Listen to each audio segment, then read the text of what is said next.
Gauteng Transport Department also dealing with the suspension of the operations of two taxi associations, WATA and Nanduwe, because of the violence between them. The Transport MEC in Gauteng, in fact the MEC for Transport and Logistics is Kedibone Diale-Tlabela. MEC, good afternoon to you. I know that the Premier Panyaza Lesufi does most of the communication on this, but I imagine as the Gauteng provincial government you welcome the Government Gazette confirmation of the end of e-tolls. Good afternoon, Stephen, and good afternoon to your viewers. I don't think Premier dismissed. Premier is still to communicate on the way forward and on what he has pronounced to people of Gauteng.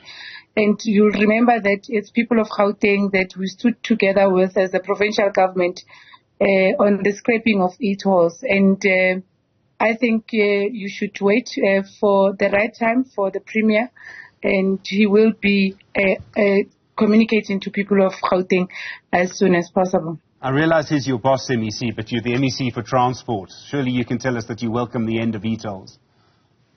Now I start trying to respond to you saying he has dismissed, talking about the e-tolls. I don't think he has dismissed. I think there's a process that is underway. Like we communicated as a provincial government to people of Gauteng that the countries will be switched off. And the Premier has communicated that through his SOPA address in February, and we are still on that. The e-tolls countries will be switched off in Gauteng. Okay. You've decided to take a decision to shut down the operations of these two taxi associations, WATA and Nanduwe. There's been violence between them for a very long time. As I understand it, what usually happens in these cases is that it's a fight over routes. Is it true that, in fact, both of these associations are allowed to operate on the same route? Thank you very much.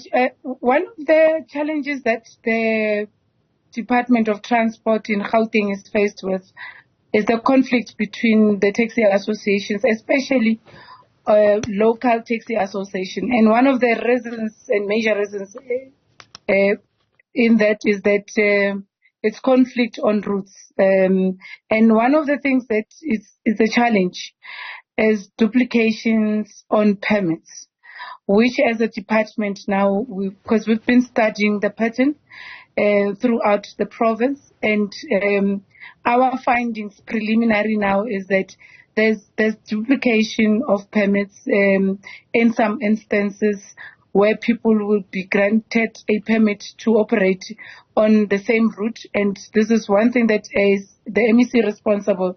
I am now looking at and I'm going to make sure that we deal with that challenge. And the other issue is the taxi industry not wanting to resolve their conflict amicably without using guns. And Nanduwe as well as WATA is one part of that examples. And they have taken each other to court in various instances, and the court orders are a bit contradictory. And we thought as a department, like we committed earlier in February, that we will be doing roadshows to these affected areas that are affected by conflicts and violence in the taxi industry. And this is one of the regions that we had to visit. And in our visit to the two associations, we tried to bring them to a table to try to negotiate, because we were wanting to propose a solution to what seems to be their challenge. It's about you picking up at my spot when you are not supposed to, and the other one saying, I've got the right to do so because my permit says so. So it's one of those issues, but we don't believe that in resolving that people should be killing each other. They are not killing themselves only. They are also killing ordinary citizens and community members that prefer to use taxis as a mode of transport to move from one point to another. Sure. One thing that we have done in trying to resolve the issue was to outline a process to them. And unfortunately, between us and them, we reached a deadlock day before yesterday. And yesterday, after that, then we announced that we will then invoke Section 91 of the National Land Transport Act. And yesterday, the Gauteng taxi industry, which is the provincial structure for both Santago and GNTA, requested me not to immediately implement, because as the leadership of these two taxi associations, they are going to be engaged in these local structures to understand and to see what can be done with what we are putting on their table for as part of the discussions and negotiations to move forward. Unfortunately for them, we had already planned for committee meetings in Soweto, which we had yesterday, just to consult. Remember, when I invoke Section 91 of NLTA, I need to consult committees. I'm sorry to interrupt, and I appreciate there's a long process, and the process is important. What I would like to ask is, are you actually able to force these two taxi associations off the roads? We know, as you've said, these are groups that are prepared to use violence. You probably, I know you've done it before, but you probably need a huge police presence to stop them from operating. My predecessors have done it before. And one of the things that that was done was the operations will be suspended, their permits will be suspended, and roads will be closed. And they stop for 3 months, and then there's become a belief that they are no longer fighting, and then therefore they can start operating. But the problem is not going away. One of the community members was saying, it's over many, many years, MEC, this is happening, and it's a back and forth situation. And if you ask me, how are you going to implement this differently? And that's why we went to different stakeholders, because commuters will be highly affected, and we are in negotiations with them. We are to meet with both associations again as per their request next week to outline the process and to come up with a better plan.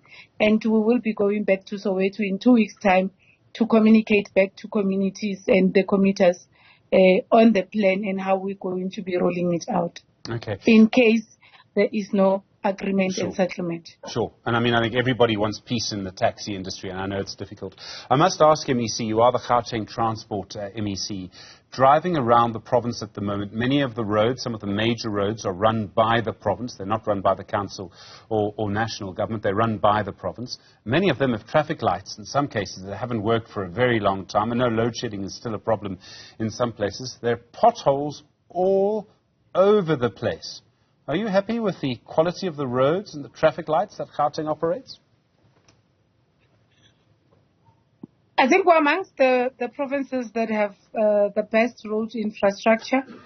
And in us trying to deal with the challenges of potholes, we have established a fixed pothole app for Gauteng people to be able to easily report the potholes.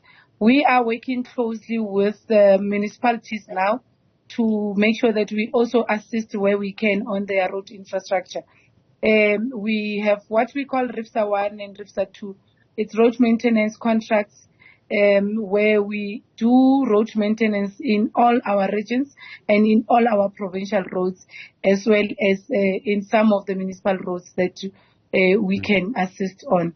So there's an agreement with some of the municipalities with the provincial government that we should be able to assist them as and when we can, and where there's serious challenges, like for instance, on roads that goes to different malls, roads that goes to graveyards, roads that goes to schools and different churches. And we are encouraging Gauteng people to use the app and also report the potholes so that we are able to fix them. But what we are doing now, in all the regions, our road maintenance teams are always on the ground on a daily basis. One other thing that we set ourselves to do is to complete the road infrastructure in Gauteng. And we're doing it. We're handing over back the road infrastructure projects, which some of were abandoned or left incomplete for quite some time. Yes. So there's improvement, and we've got the best road infrastructure as Gauteng. Okay. You just said we've got the best road. Did you mean what I heard you say, that we have the best road infrastructure in Gauteng? Is that what you meant?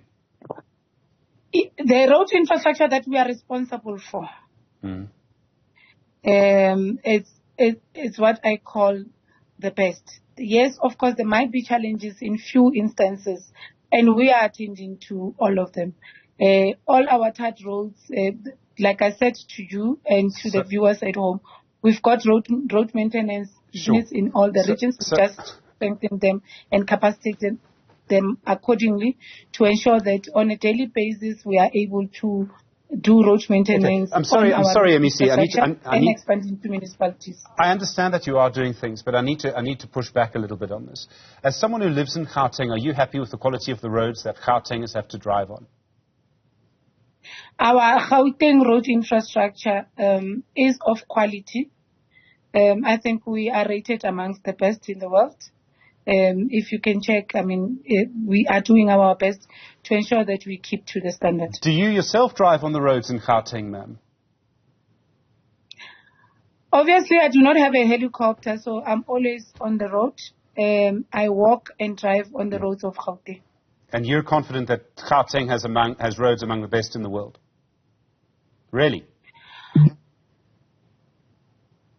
Our road infrastructure, Stephen. Our road infrastructure, the road network that as a provincial government we are responsible for, it's well taken care of.